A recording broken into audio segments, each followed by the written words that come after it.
ప్రియమైన బిడ్డలారా, ఈ దినాన ఒక ప్రత్యేకమైన విషయాన్ని ముందుకు తీసుకుని రావడానికి ఇష్టపడుతూ ఉన్నాను.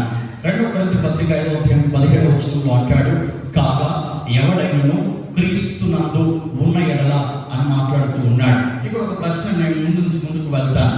అక్కడ పౌలు ఎవడైనను అని అన్నాడా, లేదంటే ఎవరైనా అని మాట్లాడుతూ ఉన్నాడా? ఎవడైనను అన్నాడు. ఎందుకు ఎవడైనను అన్నటువంటి మాట ఆయన ఉపయోగించాడు అని అంటే, క్రీస్తు నన్ను ఉండేటువంటి వాడు ఒకరు ఎవరికి వారు క్రీస్తులో ఉండాలా, ఇద్దరు కలిసి క్రీస్తులో ఉండలేరు. నా స్నేహితులు వస్తే నేను క్రీస్తుతో ఉంటాను అన్నట్టు కుదరనటువంటి పని అది. అందుకే పౌలు అంటాడు, ఎవడైనను క్రీస్తు నందు ఉన్న ఎడల అని అంటున్నాడు. ప్రియమైనటువంటి దొంగలారా, నేనంటాను మన జీవితాలలో అనేకమైనటువంటి సంవత్సరాలు గతించిపోతూ ఉన్నాయి. నేనేమంటున్నానంటే, సంవత్సరాలు గడుస్తున్న కొలది సంవత్సరాలకు వెంబడి సంవత్సరాలు, నూతన సంవత్సరాలు మన జీవితంలో వస్తూ ఉన్నప్పుడు మన జీవితాలు కూడా బాగుపడుతూ ఉండాలా, మన పరిస్థితులు చక్కబడుతూ ఉండాలా, మన పిల్లలు దీవించబడుతూ ఉండాలా, సంఘము అభివృద్ధిలోనికి వస్తూ ఉండాలా, ఆత్మీయ జీవితంలో, వాక్యపు జీవితంలో మనం కూడా అనుదినము ఎదుగుతూ ఉండాలి. సంవత్సరాలు గడిచిపోతా ఉంటే, నూతన సంవత్సరాలు మన జీవితంలోకి వస్తూ ఉంటే, మరుగుజ్జులుగా ఉన్నటువంటి మనుషుల వలె మనం కూడా ఆత్మీయ జీవితంలో మరుగుజ్జులుగా ఉంటూ సంఘంలో అభివృద్ధి లేకుండా ఉన్నట్లయితే, మన పరిస్థితులన్నీ కూడా పాత సంవత్సరంలో ఎలా ఉన్నాయో ఈ సంవత్సరంలో అలా ఉంటే, నూతన సంవత్సరాన్ని సెలబ్రేట్ చేసుకునేటువంటి దాంట్లో ఏమాత్రం ప్రయోజనం లేదని నేను అంటాను. ఒక విషయాన్ని మనం జాగ్రత్తగా ఆలోచన చేసినట్లయితే, సంవత్సరం మారినప్పుడు ఆ అంకెలో ఉన్నటువంటి ఒక సంఖ్య మాత్రమే మారుస్తూ ఉంటాం, అవునా కదా? ఆ సంవత్సరంలో ఆ సంఖ్య ఏదైతే ఉంటుందో ఆ ఒక అంకె మాత్రమే, చివరి అంకె మాత్రమే మారుతూ ఉంటుంది.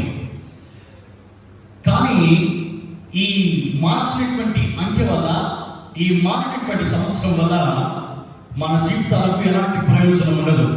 అందుకే నేనేమంటానంటే, నూతనము అనగా మన జీవితంలో గతించిన సంవత్సరంలో ఉన్న జీవితం కాకుండా క్రొత్త నడవడిక, క్రొత్త విధానము, క్రొత్త సంకల్పము కలిగి ఉండాలని జ్ఞాపకం చేస్తూ ఉన్నా.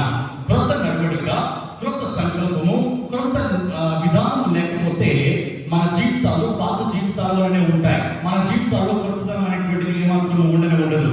అందుకే నేను ఏమంటానంటే, రెండవదిగా, ఎన్ని సంవత్సరాలు గతించిన మన జీవితంలో పాత జీవితము, పాత బ్రతికే కనుక మనం బ్రతికితే ఇంకా క్రొత్త అన్నటువంటి పదానికి ఏమర్థం ఉండదండి.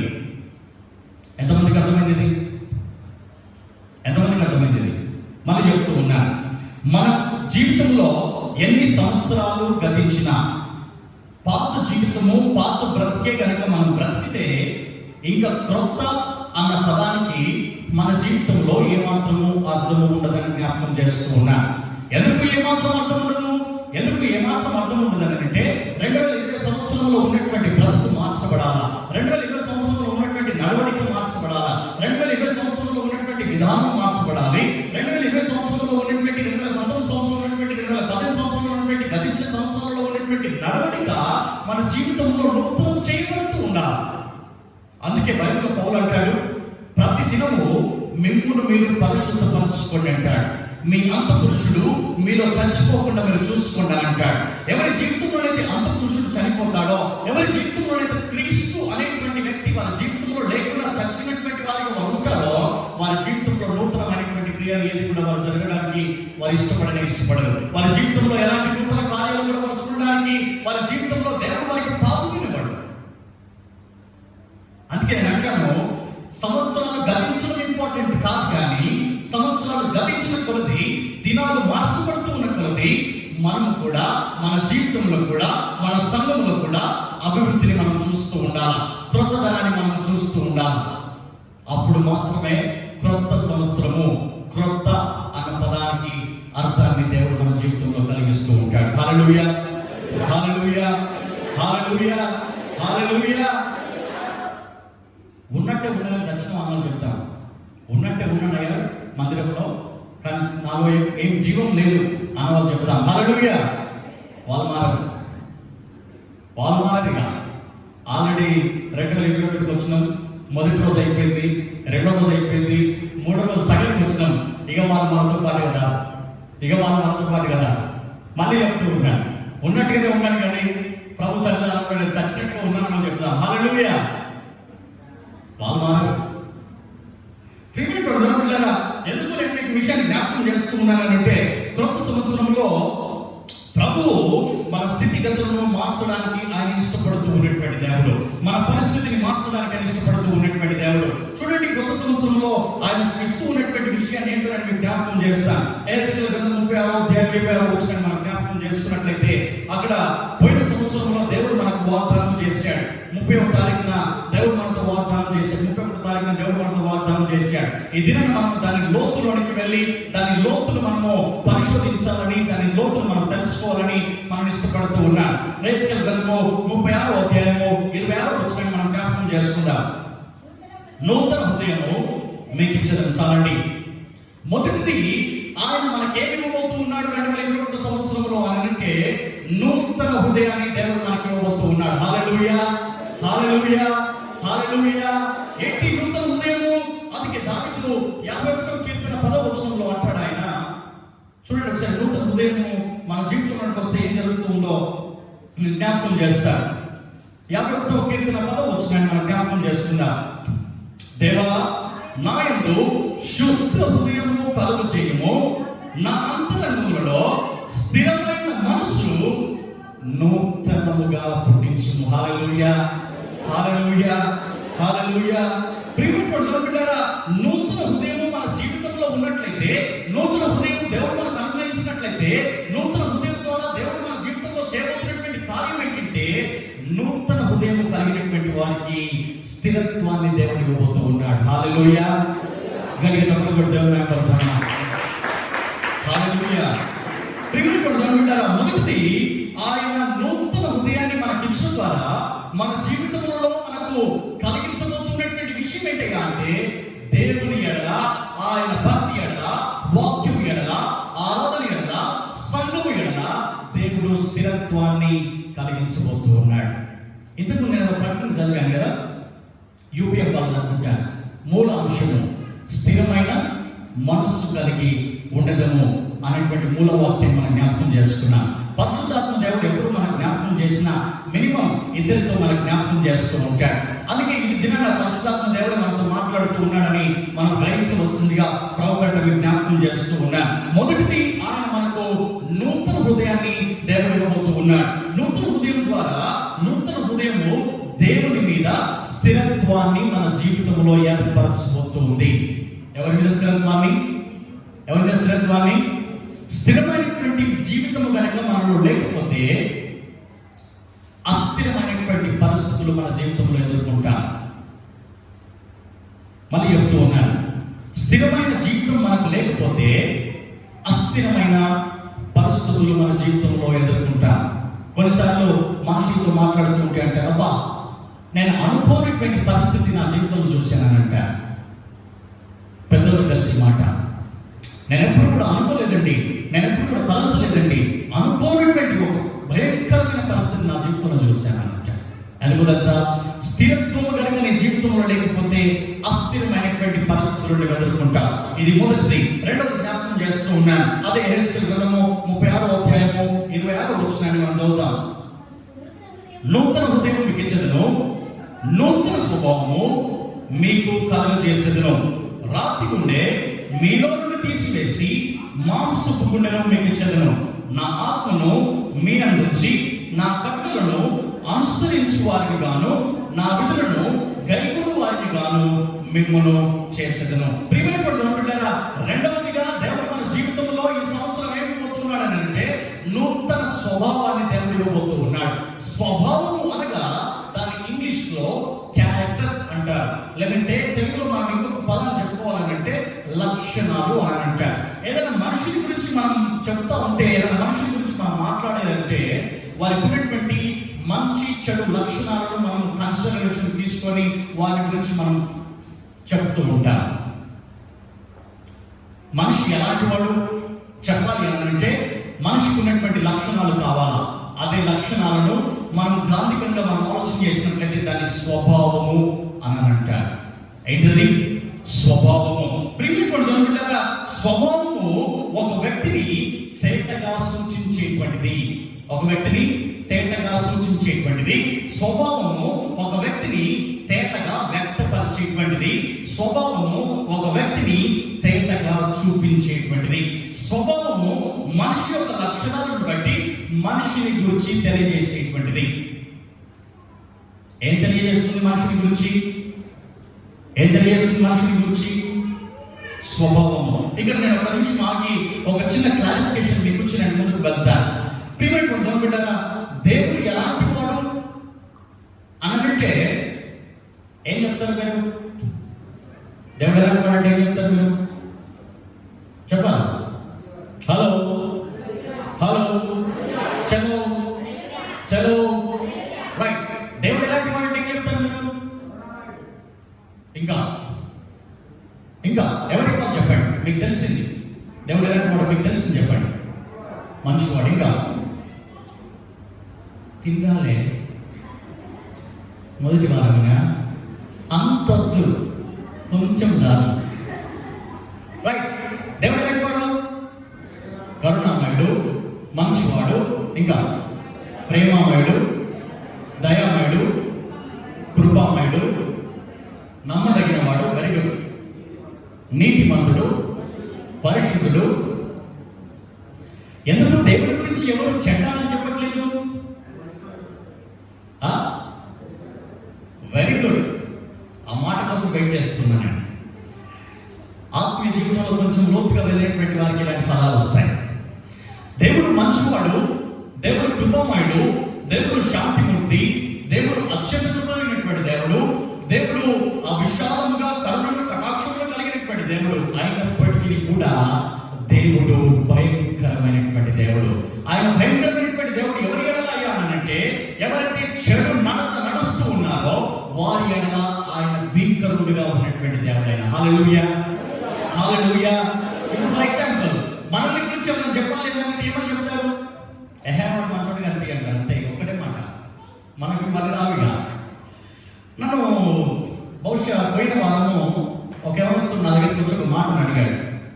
అన్న, వాగ్దానం ఇచ్చేటప్పుడు ఎందుకు అన్ని మంచి వాగ్దానాలే ఎందుకు ప్రింట్ చేసి ఇస్తారు అని అన్నాడు. చెడ్డ వాగ్దానాలు కూడా ఉన్నాయి కదా అని అన్నాడు. ఆ రోజు నేను వాడికి సమాధానం చెప్పలేదు. సరే, సమయం వచ్చినప్పుడు చెప్దాంలే, ఇప్పుడు ఇది అవసరం లేదని చెప్పేసి ఊరుకున్నాను నేను. ఎందుకు వాగ్దానాలు మంచి వాగ్దానాలే ప్రింట్ చేస్తారనంటే, దేవుడు మంచివాడు కనుక. నీవు దేవుడిని ఆశ్రయించినందుకు ఆయన నీ ఎడల మంచివాడుగా ఆయన వ్యవహరిస్తూ ఉన్నాడు. దేవుని ఆశ్రయించినటువంటి వారికి దేవుడు చెడ్డవాడిగా కనిపిస్తూ ఉంటాడు. కానీ నిజంగా దేవుడు చెడ్డవాడు కాదండి, ఆయన మంచివాడు మాత్రమే. ప్రియమైనటువంటి, అందుకే రెండవదిగా ఈ సంవత్సరం దేవుడు మన సంఘానికి ఇవ్వబోతున్నటువంటిది ఏంటంటే, ఆయన నూతన స్వభావమును దేవుడు మనకి ఇవ్వబోతూ ఉన్నాడు. ఆయన లక్షణాలను దేవుడు మనం కూడా కలిగి జీవించాలని ఇష్టపడతాడు. అందుకే యోహాను సువార్తలో అంటాడు, ఇదిగో నేను ఎలాగైతే మీకు బోధించానో మీరు నా బోధలో మీరు స్థిరులై ఉండి దాని యందు మీరు తప్పిపోకండి అని సెలవిస్తూ ఉన్నాడు. దేవుడు శిష్యులతో మాట్లాడుతుంటాడు, ఇదిగో శిష్యులారా, నేను ఎలాగైతే ఉన్నానో మీరు నన్ను పోలి నడుచుకోండి అని అంటాడు. పౌలు కూడా అంటాడు ఒక సందర్భంలో, నేను క్రీస్తును పోలి నడిచినట్టుగా మీరు నన్ను పోలి నడుచుకోండి అని అంటాడు. హల్లెలూయా హల్లెలూయా. ఎందుకు పౌలు ఆ మాట చెప్పగలిగాడంటే, క్రీస్తు లక్షణాలు, క్రీస్తు స్వభావమే పౌలు కలిగి జీవిస్తూ ఉన్నాడు కనుక.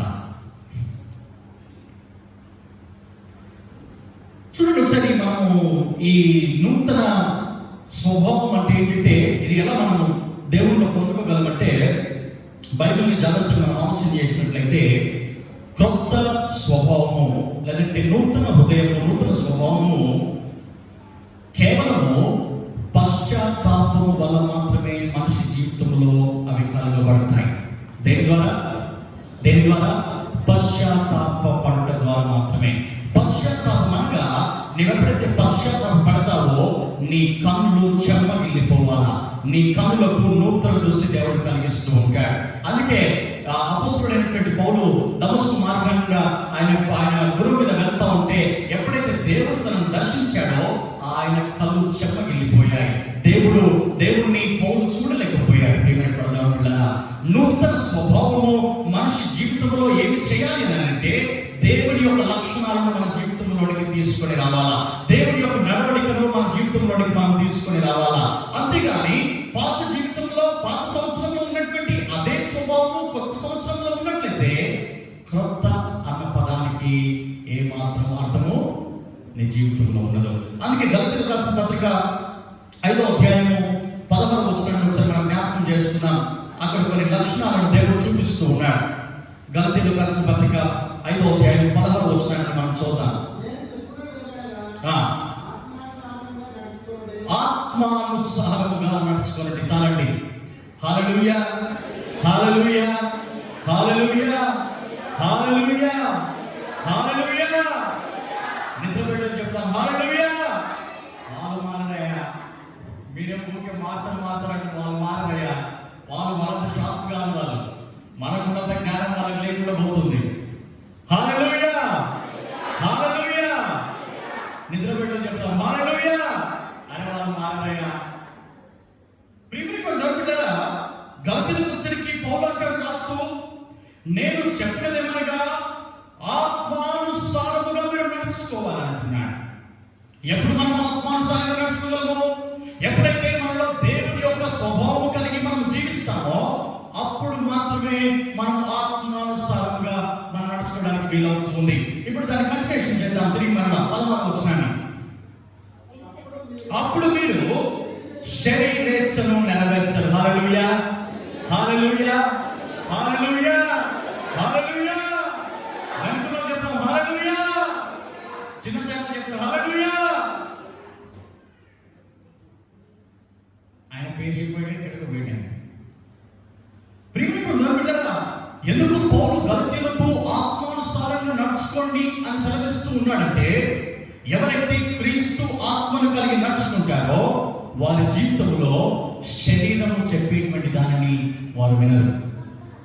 వారి జీవితంలో శరీరము చెప్పేటువంటి దానిని వారు వినరు. ఇప్పుడు మనము అదే 18వ వచనాన్ని మనం చదువుదాం, లేకపోతే 17వ వచనాన్ని చదువుదాం. దాంట్లో చాలా క్లియర్ గా ఆత్మను శరీరాన్ని గురించి చెప్తూ ఉన్నాడు. శరీరము ఆత్మకును, ఆత్మ శరీరమును విరోధముగా అపేక్షించును. హల్లెలూయా, హల్లెలూయా, హల్లెలూయా, హల్లెలూయా, హల్లెలూయా, హల్లెలూయా. ప్రియమైన బిడ్డలారా, ఎందుకు ఆత్మను కలిగి నడుచుకోమన్నాడు అంటే, ఏ క్రైస్తవుడైతే దేవుని యొక్క ఆత్మను కలిగి జీవిస్తూ ఉంటాడో వారి జీవితంలో శరీరము చెప్పేటువంటి మాటకు ఏ మాత్రము కూడా తావు ఉండనే ఉండదు. అందుకే అంటాడు, ఆత్మ శరీరమునకును, శరీరము ఆత్మకు విరోధముగా ఉన్నాయి. ఇప్పుడు ఒక విషయాన్ని జ్ఞాపకం చేస్తున్నాం. ఇక్కడ శరీరం ఆత్మ ఒక దగ్గర ఉన్నాయా? శరీరం ఆత్మ ఒక దగ్గర ఉన్నాయా? శరీరం ఆత్మ ఒక దగ్గర లేదు అనవ చేయండి ఒకసారి. శరీరం ఆత్మ ఒక దగ్గర లేదు అనవ చేయండి. మీరు ఉన్నదనేసరికి వాళ్ళు కూడా ఉండదన్నారు, మీరు లేదంటే వాళ్ళు కూడా లేదంటారు, మీరు హరడే చెప్తే వాళ్ళు కూడా హరడే చెప్తారు, మనం గుడికి వస్తే వాళ్ళు గుడికి రారు, మనం మంచుకుంటే వాళ్ళు వాళ్ళతో పంచుకుంటారు. ప్రియమైన శరీరము ఆత్మ ఒక దగ్గర ఉన్నాయి కనుకనే వారిని మనిషి అని పిలుస్తూ ఉన్నారు. వారిని మనిషి అని పిలుస్తూ ఉన్నారు. కానీ ఈ శరీరము చెప్పేటువంటి మాట ఎవరైతే వింటారో వారిని బైబిల్ అన్యులు అని సంబోధించింది. శరీరం చెప్పేటువంటి మాట ఎవరు వింటారంటే అన్యులు మాత్రమే వింటారు. ఆత్మ చెప్పేటువంటి మాటను బట్టి నడిచేటువంటి వారిని బైబిల్ సెలవించేటువంటిది ఏంటంటే వీరు దేవుని యొక్క బిడ్డలు. ఇప్పుడు చూద్దాం మనం కంటిన్యూషన్. ఇవి ఒకదానికి ఒకటి వ్యతిరేకంగా ఉన్నవి కనుక మీరేమి చేయని చేతిలో వాటిని చేయకుందరు. హల్లెలూయా. 10వ వచనం. మీరు ఆత్మ చేత నడిపించిన ఎడల ధర్మశాస్త్రమునకు లోనైన వారు కాదు. శరీర కార్యములు స్పష్టమైనవి. అవేవనగా జాలత్వము, అపవిత్రత, కామకత్వము, విగ్రహారాధన, అభిచారము, ద్వేషములు, కలహము, మత్సరములు, క్రోధములు, కక్షలు, భేదములు, విమతములు, అసూయలు, మద్దతులు, అల్లరితో కూడిన ఆటపాటలు మొదలైనవి. హల్లెలూయా, హల్లెలూయా, హల్లెలూయా. ప్రియమైన బిడ్డలారా, గతించిన సంవత్సరంలో నీ జీవితంలో పాపం ఉన్నట్లయితే ఈ సంవత్సరంలో అదే పాపం నీ జీవితంలో ఉండకూడదు. ఇతరులతో అసమాధాన పడేటువంటి జీవితం నీలో లేకపోయినట్లయితే ఈ సంవత్సరంలో ఇతరులతో సమాధాన పడేటువంటి స్థితిలోనికి నీవు రావాలా. ఇతరుల జీవితంలో నీవు తొంగి చూసేటువంటి అలవాటు లేకున్నట్లయితే ఆ స్థితి, ఆ జీవితంలో నీవు వదిలిపెట్టుకోవాలి. సంవత్సరంలో, పాత సంవత్సరంలో ఇతరులతో గొడవ పెట్టుకునేటువంటి స్థితి నీలో ఉంటే కొత్త సంవత్సరంలో ఇతరులతో సమాధాన పడేటువంటి స్థితిలోకి నీవు రావాలా. పాత సంవత్సరంలో అబద్ధాలు ఆడినట్లయితే, పాత సంవత్సరంలో దేవుడికి వ్యతిరేకంగా జీవించినట్లయితే కొత్త సంవత్సరంలో దేవుడికి దగ్గరగా జీవించాలి. అప్పుడు మాత్రమే నూతన స్వభావాన్ని దేవుడు మనకి ఇవ్వడానికి ఇష్టపడుతూ ఉన్నాడు. చూడండి, నూతన స్వభావం పొందినటువంటి వారి జీవితంలో ఏముంటాయి? మరి 22వ వచనం మనం చదువుదాం. అయితే ఆత్మఫలమేమనగా ప్రేమ, సంతోషము, సమాధానము, దీర్ఘశాంతము, దయాళుత్వము, మంచితనము, విశ్వాసము, సాత్వికము, ఆశా నిగ్రహము. హల్లెలూయా, హల్లెలూయా. 2020 సంవత్సరంలో ఎవరితో పడితే వాళ్ళతో గొడవ పెట్టుకున్నావేమో. జాగ్రత్త సుమి.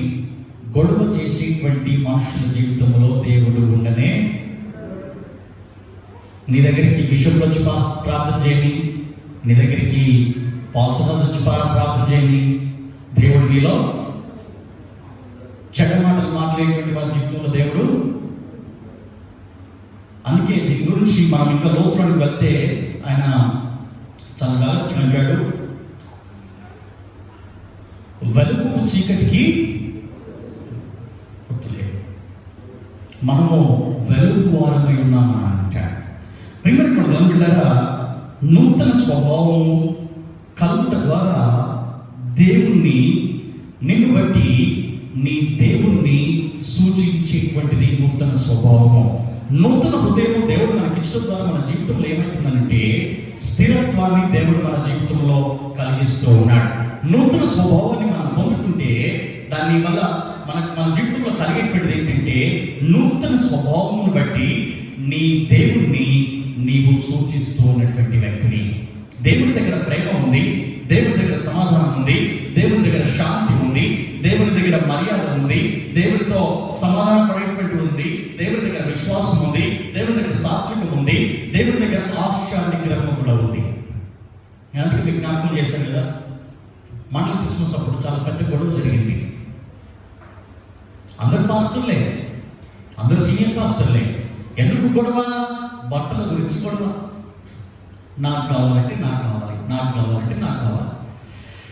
ఆ కమిటీ వారు మేమందరం కలిసి డిసైడ్ చేసినటువంటిది ఏంటంటే ఎవరైతే ఫెలోషిప్కి రెగ్యులర్గా ఉంటారో వాళ్ళకు మాత్రమే ఫస్ట్ ప్రిఫరెన్స్. ఎవరికైతే చర్చిలు ఉంటాయో వాళ్ళకు మాత్రమే ఫస్ట్ ప్రిఫరెన్స్. చర్చి లేనటువంటి వానికి, రెగ్యులర్గా ఫెలోషిప్ రానటువంటి వానికి బట్టలు ఇవ్వద్దని మేము డిసైడ్ చేసిన తర్వాత ఒక ఇద్దరు పాస్టర్లు వచ్చి పెద్ద గొడవ చేశారు. మాకేనంటారు, చూసుకున్నాము నేను. దాదాపు 10 నిమిషాల దాకా 5-10 నిమిషాల దాకా గొడవ జరిగింది.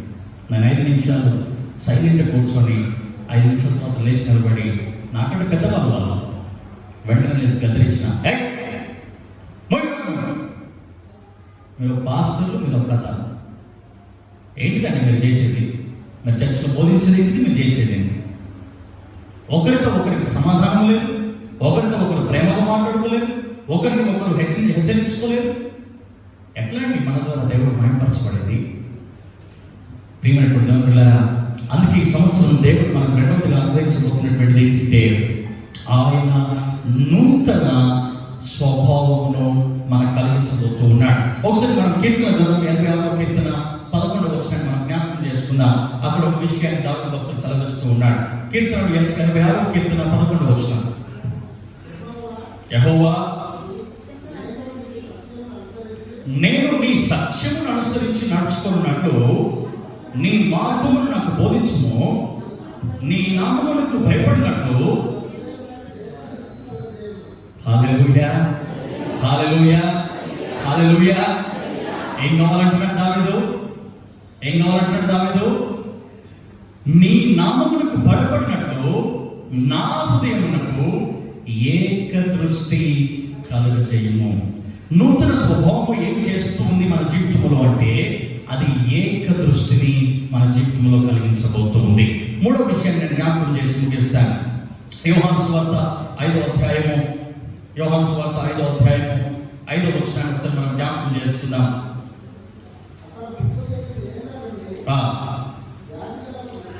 వ్యాధి గల ఒక మనుషుడు నేను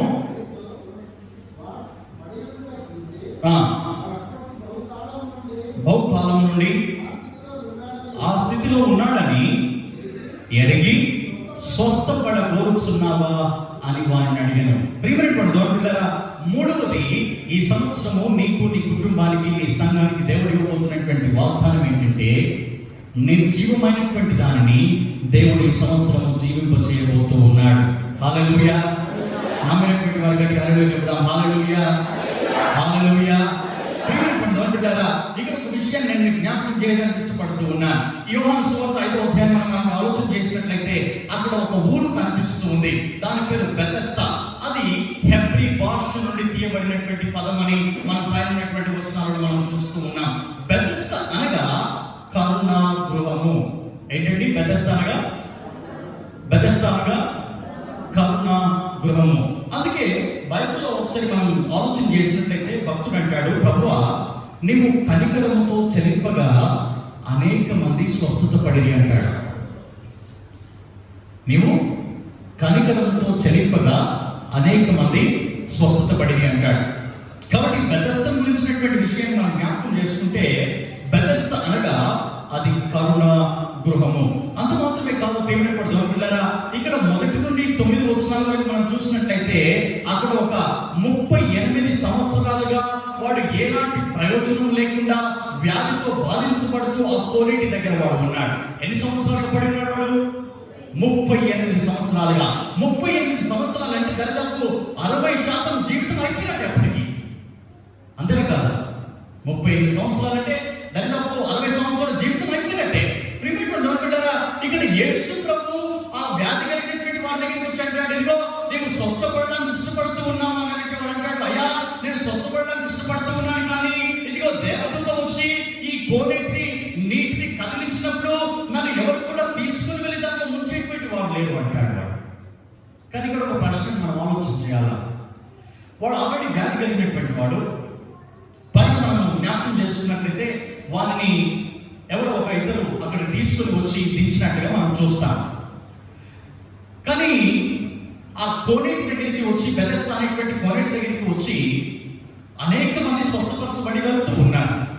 ఎంతవరకు స్వస్థత కలగబడుతూ ఉంది అంటే దేవదూత ఒక సమయాన ఆయన కోనేటిలోనికి దిగి ఆ నీటిని కదిలిస్తాడు. ఆ నీరు ఎప్పుడైతే కదిలించబడుతుందో, ఎవరైతే ముందుగా వెళ్ళి ఆ నీటిలో వారు దిగుతారో వారు మాత్రమే స్వస్థపరచబడుతూ ఉన్నారు. రెండవసారి వచ్చినటువంటి వారికి స్వస్థత లేదు. మొట్టమొదటిగా ఎవరైతే వస్తారో వారికి మాత్రమే స్వస్థత దేవుడిస్తూ ఉన్నాడు. ప్రియమైనటువంటి ఇక్కడ వీడి జీవితాన్ని మనం జ్ఞాపకం చేసుకున్నట్లయితే వాడు 38 సంవత్సరాలుగా ఆ కోనేటి దగ్గర చచ్చినటువంటి శవం పడినటువంటి విధంగా వాడు పడి ఉన్నాడు. వాడు అప్పటికి వ్యాధిగ్రస్తులను బైబిల్ సెలవిస్తూ ఉంది. వ్యాధి కలిగినటువంటి వాడిని ఏ మనుషుడు కూడా, పాత నిబంధనలో మనం చూసినట్లయితే ఏ మనుషుడు కూడా వారిని చేరదీసేటువంటి పరిస్థితులు పాత నిబంధన గ్రంథంలో లేవు. కాబట్టి వాడు 38 సంవత్సరాలుగా ఆ కోనేటి దగ్గర వాడు ఎలా జీవిస్తూ ఉన్నాడు అని అంటే వాడు మనుషుల మీద ఆధారపడుతూ జీవిస్తూ ఉన్నాడు. ఎలా మనుషుల మీద ఆధారపడుతూ జీవిస్తూ ఉన్నాడు? వాడు బిచ్చమెత్తుకొని కూడా వాడు జీవించడానికి అక్కడ సమయం ఉండవచ్చు. కానీ వాడు ఎప్పుడైతే దేవదూత వస్తుంది, ఈ దేవదూత ఎప్పుడైతే నీటిని కదిలిస్తుందో అప్పుడు నేను ఆ నీటిలోని దిగినట్లయితే నేను స్వస్థపరచబడతాను అన్నటువంటి విషయం వాడికి తెలిసి కూడా వాడి జీవితాన్ని మనం ఆలోచన చేసినట్లయితే వాడు ఎవరి దగ్గరికి వెళ్ళి వాడు రిక్వెస్ట్ చేసినట్టు మనం చూస్తలేము, వాడు బతిమాలుకున్నట్టు మనం చూస్తలేము. ఎందుకంటే 38 సంవత్సరాల జీవితం కూడా వాడు దానికి అలవాటు పడిపోయాడు. ఇక నా జీవితంలో ఏమి జరగదు అనేటువంటి నిర్ధారణలోకి వాడు వచ్చాడు. అందుకే యేసు ప్రభువు వారు ఆ బెతెస్దా అనేటువంటి కోనేటి దగ్గరికి వచ్చినప్పుడు ఈ వ్యాధి కలిగినటువంటి వ్యక్తిని చూస్తూ ఉన్నాడు. ఆయన చూసి అంటాడు, ఇదిగో నీవు స్వస్థపడగోరుచున్నావా అంటే వెంటనే మనం అంటాడు, అయ్యా చూడండి ఒకసారి మనం వచ్చిన చదువుదాం, 6వ వచనం చదువుదాం.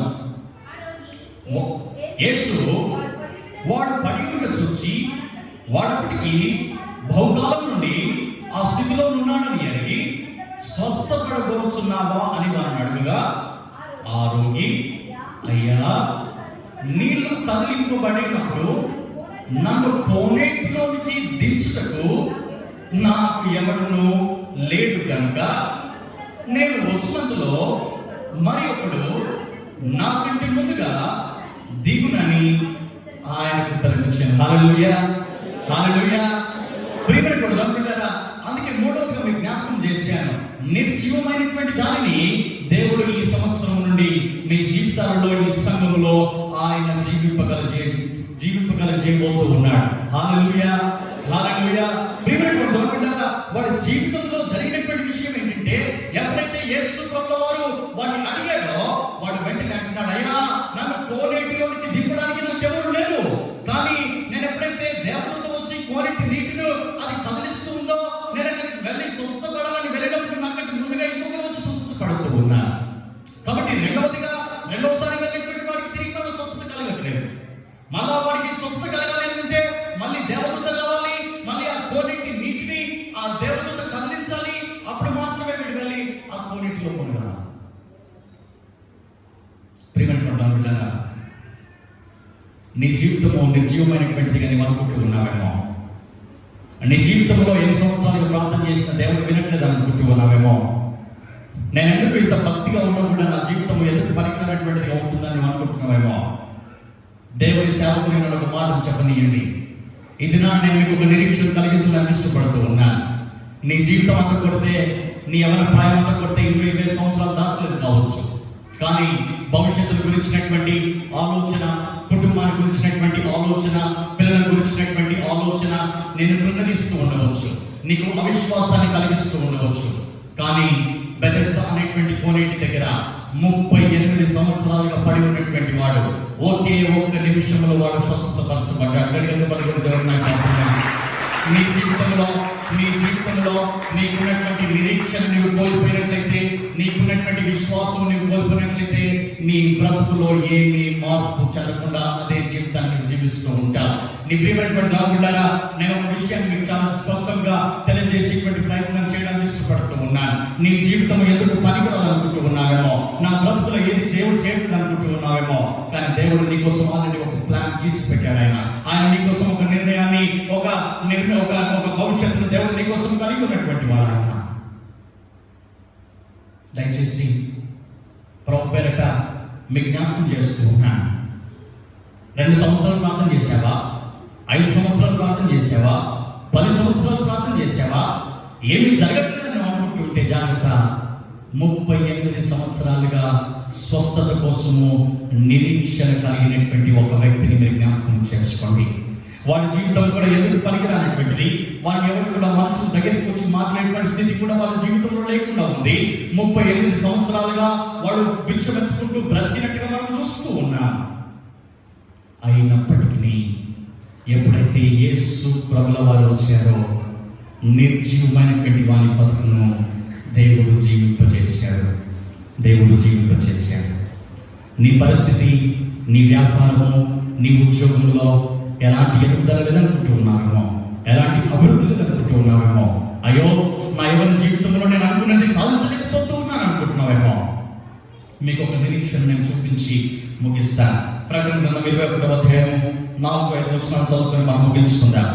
ప్రకటన గ్రంథం 21వ అధ్యాయము 4-5 వచనాలు మనం చదువుకొని ముగించుకుందాం.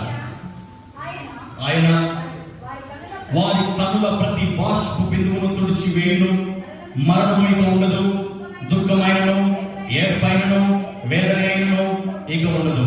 మొదటి సంగతులు గతించిపోయినని సింహాసనంలో నుండి వచ్చిన గొప్ప స్వరము చెప్పుట వింటిని. అప్పుడు సింహాసనాసనుడైన వాడు, ఇదిగో సమస్తమును నూతనమైనవిగా చేయుచున్నానని చెప్పాను. మరియు ఈ మాటలు నమ్మకమును నిజమునైనవి గనుక రాయమని ఆయన నాతో చెప్పాను. ప్రియమైనటువంటి దేవుని సంగమా, నీ జీవితం ఎందుకు పనికిరాదనుకుంటే జాగ్రత్త. నీ పిల్లల గురించి నీవు ఇన్ని రోజులు ఏడ్చావేమో, నీవు ప్రలాపించవేమో, నీ ఏమైనా భవిష్యత్తు కోసము అబ్బా తండ్రి అని మొరపెట్టావేమో. 2021 సంవత్సరంలో దేవుడే స్వయంగా నీ కన్నీటి బాష్ప బిందువును ఆయన తుడవబోతున్నాడు. నీ కుటుంబంలో మరణం అనేటువంటిది ఉండదు. నీ జీవితంలో అపవిజయం అనేటువంటిది ఉండదు. ఇక నుండి నీ జీవితంలో దుఃఖం కానీ, ఈ సంఘానికి వచ్చినటువంటి వాళ్ళ జీవితంలో వేదన అనేటువంటి దేవుడు ఉండకుండా ఆయన సమస్తమును మార్చివేయబోతూ ఉన్నాడు. దుఃఖానికి బదులుగా దేవుడు నీకు సంతోషాన్ని కలిగించబోతూ ఉన్నాడు. మరణానికి బదులుగా దేవుడు నీకు జీవాన్ని ఇవ్వబోతూ ఉన్నాడు. నిర్జీవమైనటువంటి నీ బ్రతుకులో దేవుడు తిరిగి మరలా జీవమును ఆయన కలిగించబోతూ ఉన్నాడు. హల్లెలూయా, హల్లెలూయా.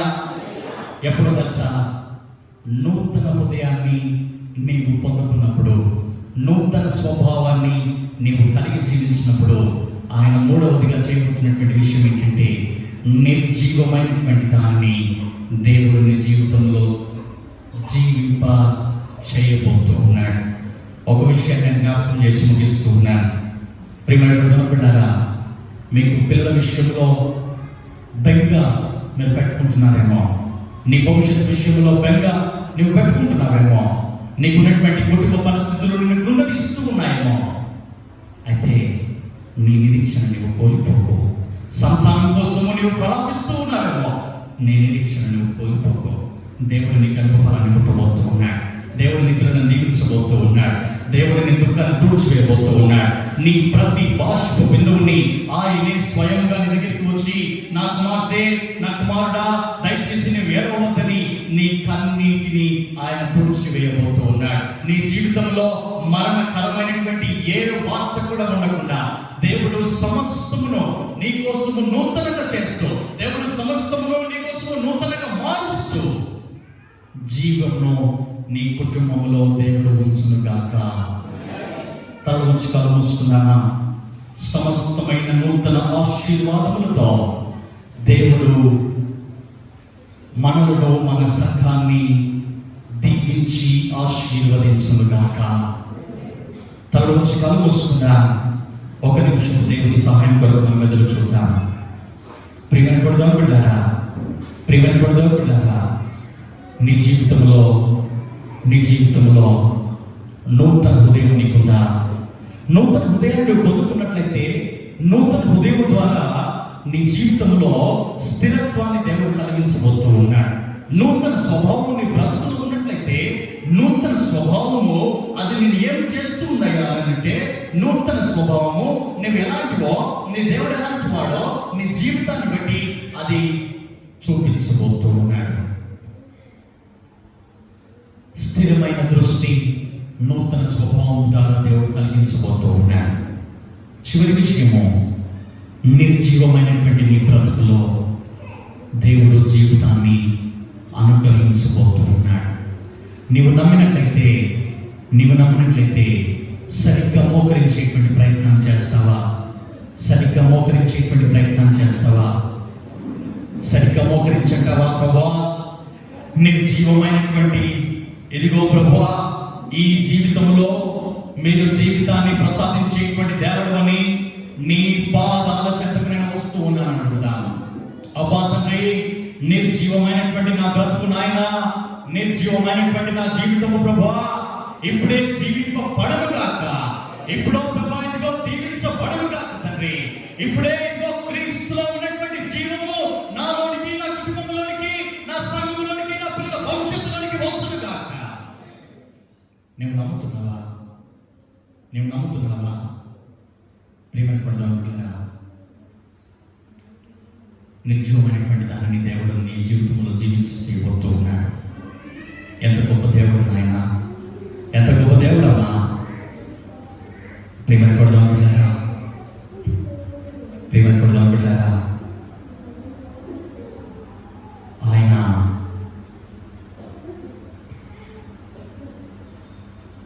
సకలమును దేవుడిని అనుగ్రహించబోతూ ఉన్నాడు.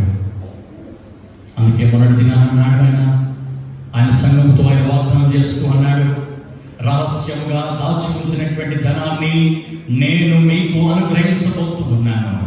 పొందుకోవడానికి ఇష్టంగా ఉన్నావా? పొందుకోవడానికి సిద్ధంగా ఉన్నావా? ప్రియమైనటువంటి బిడ్డలారా, ప్రియమైనటువంటి బిడ్డలారా, మనంగా ఆయన వైపున మనం చూద్దామా? సర్వకృపా నిధివి